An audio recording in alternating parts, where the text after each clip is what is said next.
सतगुरुदेव की जय। बंदी छोड़ कबीर साहिब की जय। बंदी छोड़ गरीबदास जी महाराज की जय। स्वामी रामदेवानंद जी महाराज की जय। बंदी छोड़ सतगुरु रामपाल जी महाराज की जय। सत साई। परमेश्वर सारी सृष्टि का माली है और पूरा विश्व उसका चमन है, उसका बाग है। अब उस परमेश्वर ने एक विशेष बगीचा लगवाया है इस दास अपने नौकर के माध्यम से के द्वारा, जो विशेष फलदार वृक्षों का। और अब जो पहले साधना करते हुए आ रहे थे, प्रभु के चरणों में थे आज से 600 वर्ष पहले, वही पुण्यात्मा इतने परिपूर्ण कर गए थे प्रभु भक्ति से कि उनको अब मनुष्य जीवन मिलता हुआ आ रहा है। अब कितने दयालु हैं परमात्मा कि उस समय आपको 120 वर्ष वहाँ रहकर हम सभी को भक्ति के से परिपूर्ण कर गए, हमारा धारण पोषण कर गए। और पेट भरने का रोटी टूका तो परमात्मा दे ही देता, जिसको साथ में जिसको जन्म देता उसके लिए आहार भी देता है। लेकिन धारण पोषण विशेष जो आध्यात्मिक धारण पोषण है, इस आत्मा को भक्ति से परिपूर्ण करता है, जिसकी परिणाम स्वरूप इस आत्मा को पहले जो परमात्माएं थे केवल 5 नाम देकर गए थे। कौन से 5 नाम? जो आपको प्रथम मंत्र में दिए जाते हैं। प्रथम बार उपदेश में जो 7 मंत्र दिए जाते हैं उनमें से केवल 5 नाम प्रभु देकर गए थे। उन 5 मंत्रों से आप इतने भक्ति युक्त हो गए कि आपको कई कंटिन्यूस मनुष्य जन्म भी मिलते हुए आ रहे हैं। और इस भक्ति काल, ये भक्ति युग शुरू हो गया, भक्ति का समय शुरू हो गया, भक्ति काल बोलते हैं इसको। इसके लिए परमात्मा ने पहले ही कबीर सागर में लिखा है कि धर्मदास तो लाख दुहाई और ये सार शब्द कहीं बार ना जाई। और सार मूल ज्ञान, ये तत्व ज्ञान भी की और जिक्र मत करना। कहते हैं ये सार नाम बाहर जो पढ़ी, ये बिचली पीढ़ी हंस नहीं तरही। अब फर्स्ट, अब और लास्ट, और ये मध्य वाली जो है मिड की, तो 3 कलयुग को 3 हिस्सों में बांटा प्रभु ने। तो सबसे पहले कहते हैं हम प्रथम चरण में हम बनारस में आए थे और मगहर से हम सहशरीर चले जाएंगे, ये प्रथम चरण होगा। और बिचला चरण कब होगा? जब पूरा समाज शिक्षित होगा। उस समय मैं आऊँगा 12वें पंथ में, गरीबदास वाले पंथ में हम आएंगे। हम ही 12वें पंथ हम ही चलावें, सभी पंथ मिटा के एक पंथ चलावें। और अब ये बिचली पीढ़ी शुरू होगी। लास्ट की जो पीढ़ी होगी, कलयुग के वो जो व्यक्ति होंगे, पुराणी होंगे, मनुष्य मानव श्रीधारी, वो कर्तगनी हो जाएंगे, पूरे विकारी हो जाएंगे, सब गंदे कर्म किया करेंगे, मांस आहार कराया करेंगे। अभी देख लो कितना स्पीड पकड़ा विकारों की तरफ समाज। हिंदू समाज मुसलमान भाइयों को, मुसलमानों को इसलिए बुरा बताता था कि मांस खाते हैं, केवल इसी दृष्टिकोण से वो उनसे हेट करता था, घृणा करता। अब हिंदू समाज में शायद मुसलमानों से भी ज़्यादा मांस खाने वाले व्यक्ति हैं। और सिख समाज में तम्बाकू का भी परहेज था, मांस की तो बहुत दूर की बात है। और सिख समाज के अंदर मांस तो ऐसा हो गया जैसे हलवा पूरी होया करे, अरे थरा गजब हुई हो। उन महापुरुषों का एक भी अनुसरण नहीं रहा जिनके हम अनुयायी कहलाते हैं और गुणगान करते हैं। तो इसी प्रकार ये बिजली गिरती हुई आ रही है। अब ये समाज एक बार मानव समाज में ये स्टॉप लगेगा इन विकारों का, बुराइयों का, माया की दौड़ धूप का। क्योंकि परमात्मा जो धन देगा, परमात्मा जो घर में सुख देगा, वो किसी से नहीं हो सकता। ना 2 नंबर का धंधा करके, ना रिश्वत लेकर, किसी प्रकार भी प्राणी धनी नहीं हो सकता। और मान लीजिए किसी से 2 नंबर करके इधर उधर से पैसे इकट्ठे कर भी लेगा तो पर एक ही चोट लग जाएगी, कोई बच्चा बीमार हो जाएगा, 1-2 लाख रुपया लगवा कर मर भी जाओ, मृत्यु को भी प्राप्त हो जाएगा, यानी डबल मार लगेगी। और वो पाप जो न्यो के न्यो रह जाएंगे, धन तो रहा नहीं, लेकिन वो पाप ज्यों के तो रह जाते हैं, जिस कारण से उसने वो धन जोड़ा था, वो पाप फिर उसने गधे कुत्ते सुअर की जूनी में जाकर भोगने पड़ते हैं। तो अब ऐसा निर्मल ज्ञान पूरे विश्व में फैलेगा। ठीक है, कोई 2-4-10% कर्महीन इंसान होंगे, वो तो अलग बात है। जहाँ 90% इंसान ठीक हो जाएंगे, उन 10% की पार पड़े को नहीं, उनकी नहीं बसावेगी, उन्हें सीधा होना पड़ेगा। वो भी सीधे हो जाएंगे, विकार रहित हो जाएंगे, शर्माया करेंगे, लुकते फिरा करेंगे। अब विचार करना, हमारे जो भक्त हैं, हमारे भक्तों के भगत तो थोड़े बहुत शर्मा जाते हैं रिश्तेदार ने नू के हमारे घर में बीड़ी ना पिए, हालांकि वो ना ऐसा शर्माना लोक लाज करना नाम खंड करता है, लेकिन बालक तुरंत कह देते हैं कि हमारे घर में बीड़ी नहीं पियोगे आप। तो फिर वो जो बीड़ी शराब पीने वाले हमारे भक्तों के घर में आ भी जाते हैं, तो कहीं छुप के गली में बाहर बैठ के जो करकाओं के देखो बालक तना देख ले इनका, आके फिर टोक दे तू बीड़ी पियो है, तो ऐसे डरा करेंगे फिर ये पाप करते हुए, और धीरे धीरे फिर ये बुराई छूट जाएगी, एक दूसरे को देखकर छोड़ेंगे। अब हमने ऐसे बुराई प्रारंभ की है, एक बीड़ी पीने लग गया, दूसरा दिखाइए, एक बार तो उसको बहुत बुरी तरह खांसी उठे, आँखें में पानी आवे, फिर जो मास्टर है ना पीने वाला, कहा कोई बात ना, मेरा भी नहीं हुआ था, एक बार पी ले, उसने प्या के छोड़े और ट्रेंड कर देता है। ऐसे ही जब हम बुराई से दूर हो जाएंगे, हमारे संग में, हमारे बच्चों के संग में जो व्यक्ति आओगा, उसको भी नहीं कहेंगे भाई यहाँ बीड़ी मत पिए, मेरा धुआं चढ़ता है, मुझे नुकसान होता है, हमारे घर में हानि हो जाती है, तो फिर वो अब शर्मा कर छोड़ देंगे बुराइयों। एक भगत कह रहा था जी, हमारे सारे घर में जो ना मांस खाते थे, हम भी खाते थे, अब ज्ञान हुआ तो मैंने मेरी माँ ने, बहन भाइयों सब ने नाम ले लिया, मेरा पिताजी ना मान दे, तो हमने बनाना ही बंद कर दिया। तो वो ढीठ है, बाहर तिल्ला होगा होटल पर बनाया, और वहाँ तो खाने लगेगा ना, जब वो छोटा है लड़का है मेरा, वो जाके दादा आज तू ये मुर्गे का मांस खाता है, एक दिन मुर्गा तो तू मुर्गा बनेगा, ये मनुष्य बनेगा, तुझे खाएगा। तो 1-2 बार तो उसने धमकाया, फिर वो जब भी खाता दिखा, जब वह पहुंचा तो बुढ़ा फिर छुप के बाथरूम में बैठ के खाने लग गया, कुआड़ा मूंद के, अरे छोड़ता नहीं, वो बकवाद न्योकी नहीं रखे, तो अंत में उसने त्यागना भी पड़ेगा। इतना एक छोटा सा बालक उसको धिक्कार रहा तो उसको अब शर्म मर जाएगा और वो बुराई से दूर होना पड़ेगा। एक भक्त कह रहा था जी, मेरा 7-8 वर्ष का लड़का है, तो मेरा पिताजी ओका पिया था। पहले तो वो दादा का ओका घना भरा करता, दादा सराह देता, वाह हमारा बेटा यो सेवा करेगा मेरी, तब पोता है। फिर उसको उसने नाम ले लिया, फिर पता लग गया भी ओका भरने से नाम टूट जाता है। फिर वो दादा की उसकी बिगड़ गई, ये दादा तो इतने लाड करे था, पोता जो है ओका भरे था, बोला रहे तो ओका भर दे, बोला ना दादा ओका भरनी है के ऊपर भी पाप बताया है हमारे गुरुजी ने, तो छोड़ दे नहीं इसने बीमारी ने। बोला अच्छा तू मेरा दादा पाक गया है, तू मुझे शिक्षा देने वाला हो गया। देखो ये विचार है हमारे बिना ज्ञान के, जबकि दादाजी ने खुद ये शिक्षा देनी चाहिए, बेटा बुराई से दूर रहा करो और ना पियो इस बुराई से, तो आप भी छोड़े और उन तक बच्चा ने भी दूर रखे, तो ऐसे ही समाज सुधरेगा, उल्टी साइड तो सुधरेगा। अब बुढ़ा नहीं बालक सी देख रहेंगे। अब जो प्रसंग चल रहा है,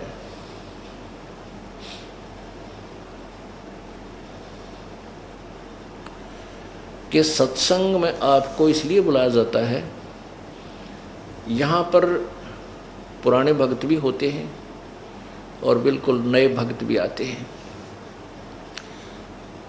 इसमें क्या है कि सत्संग में बूटे साधु, ये साधु माने संत भक्त, साधना करने वाले योगी सब साधु होते हैं। साधक है जिन्हें बुराई छोड़ दी, सीधा सीधा सीधा चाल सो साध कहावे, सब बुराई त्याग के भक्ति मार्ग में बिल्कुल सीधा होकर चले सो साधु है, योगी है, भक्त है। तो कहते सत्संग में अच्छे अच्छे भक्त होते हैं, एक से एक अच्छी आत्मा मिलेंगी, लेकिन नए भक्त के लिए संकेत है कि उनके पास बैठना उनसे चर्चा करना प्रभु की, उनसे क्योंकि यहाँ आपको इसलिए बुलाया जाता है कि दास तो 2 घंटे सत्संग करके फिर संगत से मिलने में लग जाता है, और बाकी भक्त जो मिल लिए बाद में बैठ जाते मंडली बना के, चर्चा चलती है। गुरुदेव नाथ जी ये बताया, इसका नए भक्त पूछते हैं इसका क्या अर्थ बनता है, तो पुराने भक्त उनको बताते हैं। तो उसके लिए बताते हैं कि उन नए भक्तों को कहते हैं कि उनकी संग में बैठ, जिनकी झुकी तले ने डाली,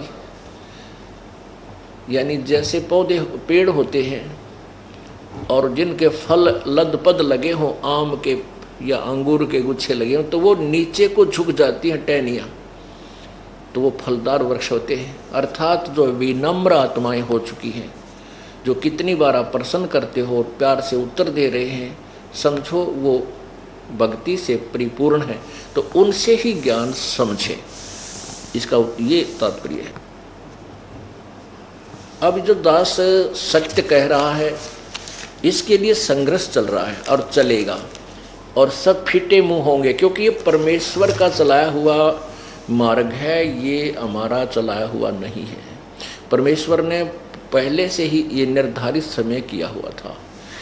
अब ना तो मेरे पिताजी ने कदे यूँ काम देखा ना करया जो दास की ड्यूटी लाई, ना दादाजी ने, ना परदादा, 7 पीढ़ी तक तो हमें ज्ञान है कि इस व्यवसाय में कोई भी व्यक्ति हमारे खानकुल में नहीं था। और जब दास को ये सेलेक्ट किया है, और ये दास जेई की सर्विस करता था, 2 रोटी बढ़िया मिल रही थी, और जिसको ये संसार सुख मानता वो सुख भी, 2 पुत्र थे 2 पुत्री, और बढ़िया झोंपड़ी डाल रखी थी, ठीक काम चल रहा था। अब परमात्मा ने दया करी, प्रेरणा दी अपने दास को रह रह कर, और वो नौकरी भी त्यागनी पड़गी इस परमार्थ के लिए, सब इच्छा से त्यागा। अब इसका विरोध जो करते हैं हमारे मार्ग का, क्योंकि कौन करते हैं, वो करते अज्ञानी जो गुरु पद पर बैठे हैं, और जो आचार्य पद पर बैठे हैं, जिनको ये पता लग गया है कि तुम्हारे अज्ञान की खाल उतर चुकी है, और जनता को पता लग गया तो तुम्हारे पास कोई नहीं आवेगा, धिक्कारेगा तुम्हारे को, तुम्हें कहीं ठिकाना नहीं पृथ्वी पर। तो उन्होंने उस सत्य को छुपाने के लिए कि संत रामपाल हमारी खाल उतार रहा है, हमारे अज्ञान को स्पष्ट कर रहा है, उसको दबाने के लिए कि इसका जो है प्रचार बंद करवा दिया जाए और कोई विकल्प नहीं। इस दृष्टिकोण से उन्होंने जनता को भ्रमित करना प्रारंभ किया। सतलोक का आश्रम क्रोथा में ऐसा होता है, वहाँ ऐसा होता है, वो पाखंडी है, ढोंगी है, ये करता है।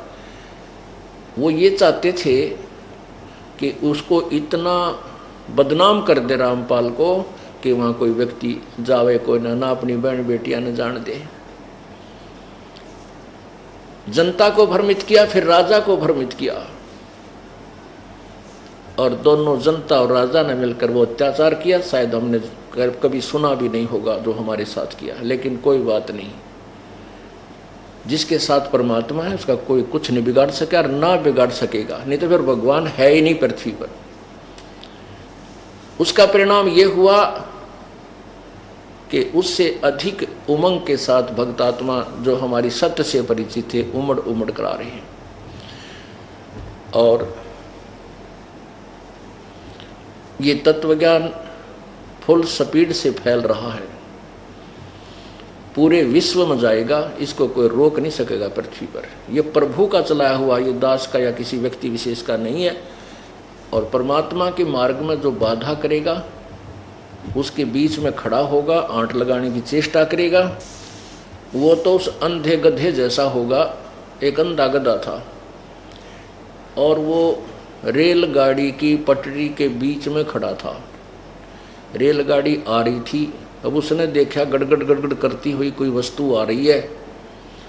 अब गधे ने सोचा कि तुझे छेड़छाड़ करेगा, इसका पहले लात मार दूं। अब ट्रेन ने तो वहाँ आना ही था, पर क्योंकि उसका मार्ग था और मार्ग में अंधा गधा खड़ा, और वो ने सोचा कि आन देश ने मेरा निकट इसका लात ठोकूंगा, ये मुझे डिस्टर्ब करने आ रहा है कोई वस्तु।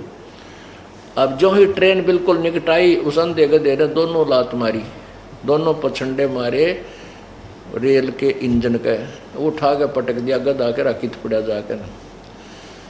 तो रेल के मार्ग में रंधा गधा खड़ा कभी रुक सकता है? तो जो परमात्मा के मार्ग में, कबीर परमेश्वर के इस मार्ग में बाधक बनेंगे, वो अंधे गधे समझ लेना। और उनकी वो दुर्गति होगी, आपके सामने दिखा दूंगा। चाहे राजा था चाहे प्रजा, जो भगवान के बारे में और इन भोली भाली आत्मा भक्तों के साथ है अत्याचार किया, 2 साल तक लगभग भगवान का प्रचार बंद करवा दिया। इनका वो दुर्गति होगी, ये समाज देखेगा और याद करेगा। दास बद्दुआ नहीं दे रहा, लेकिन उनके किए हुए कर्मों का प्रतिफल बता रहा हूं, ये होगा। ऐसे बहुत से प्रमाण आ रहे हैं उन निकाहों के जो विशेष बकवाद करा करते। एक घर के 2 बच्चे गए थे वहां पर, पेट्रोल ले रहे, उसमें बोतल में पेट्रोल बम बना के फेंके थे, दोनों को अदरक मारा पड़ा है, दोनों को ही, 2 भाई थे। तो ऐसे ऐसे बहुत से प्रमाण हैं जो अब बता रहे हैं भक्त आत्मा जी, सचमुच ये तो जुल्म जिन्होंने किया था उनके आगे आ रही है, ये तो आवेगी। परमात्मा का जो मार्ग है इसको कोई बाधा नहीं कर सकता, और इसमें जो करेगा तो उसको इसका दुष्परिणाम परमात्मा ही देगा, उसका फल उसको भोगना पड़ेगा। अब प्रसंग चल रहा है कि वो परमेश्वर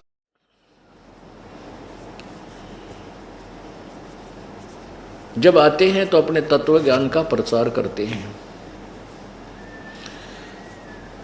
और वो बताते हैं कि अंधे की बाँ अंधे ने पकड़ रखी है।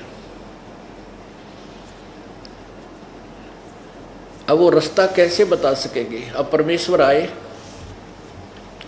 उन्होंने ये सत्य मार्ग बताया, और हम दासों की आंख बना दी, मोतियाबिंद का ऑपरेशन कर दिया, और फिर ये एक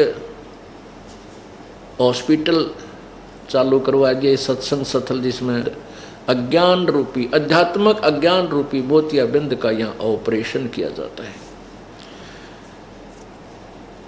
और फिर वो पुण्यात्मा परमेश्वर के यथार्थ ज्ञान से परिचित होकर गदगद हो जाता है। आप देख रहे हो दूर दूर देशों से पुण्यात्मा परमात्मा की प्राप्ति में यहाँ पहुँच रहे हैं। गर्मी हो, सर्दी हो, चाहे कैसी ही आपदा हो, आंधी तूफान आए, ये पुण्यात्मा छोटे छोटे नवजात शिशुओं को लेकर परमेश्वर के चरणों में पहुंच जाते हैं, उसके दरबार में पहुंच जाते हैं। इससे सिद्ध है कि ये तत्व ज्ञान से परिचित हो चुके हैं। अब प्रसंग चला है कि जग सारा रोगिया रे, जिन सतगुरु वैद्य न जाना जग सारा रोगिया रे। कौन सा रोग है? जन्म मरण का रोग लगा या तृष्णा बढ़ी खांसी। पुण्यात्माओं, जब तक हमारी जन्म और मृत्यु समाप्त नहीं होगी तब तक हम सुखी नहीं हो सकते। फिर तो ये अरहट जैसा कुआं होगा। अरहट का कुआं होता था पहले, सिंचाई का विशेष साधन था किसान के लिए, कि कुआं खोद लिया जाता था और उसके ऊपर एक लकड़ के जो सपोर्ट दे करके एक पुली बांध दी जाती थी, एक पुली डाल दी जाती थी, जिसके ऊपर एक चैन डाली जाती थी गिरारी फिट करके, और उस लोहे की चैन के ऊपर बाल्टियां वेल्ड कर दी जाती थी, फिट कर दी जाती थी। वो बाल्टियां नीचे से भर के आती थी, ऊपर खाली हो जाती थी, नीचे से भरकर आती थी, ऊपर खाली हो जाती थी। अब वर्तमान में भक्तों ने अरहट देखा नहीं, इसलिए एक चित्र बनाया। हमने देखा जब इक्का दुक्का अरहट कहीं क्षेत्रों में, दूर क्षेत्रों में होता था, ये ऐसा होता था अरहट। ये देखिएगा, ये अरहट है, ये ऐसा होता था अरहट।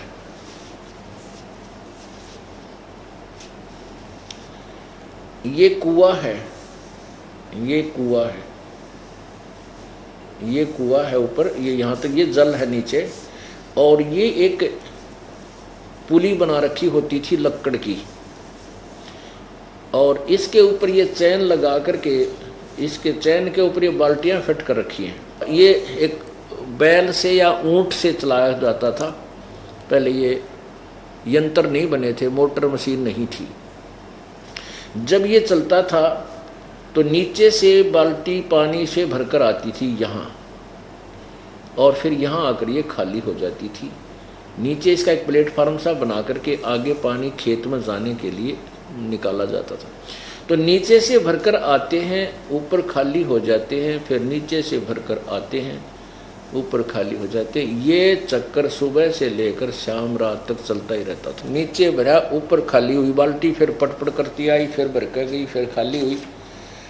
तो यहाँ जन्म मृत्यु का यो रोग हमारे ऐसा लगा हुआ है। ये अरहट का कुआ लोई, यागल बंजा है सब कोई, कीड़ी कुंजर और अवतारा, हर हट डोर बंधे कई बारा।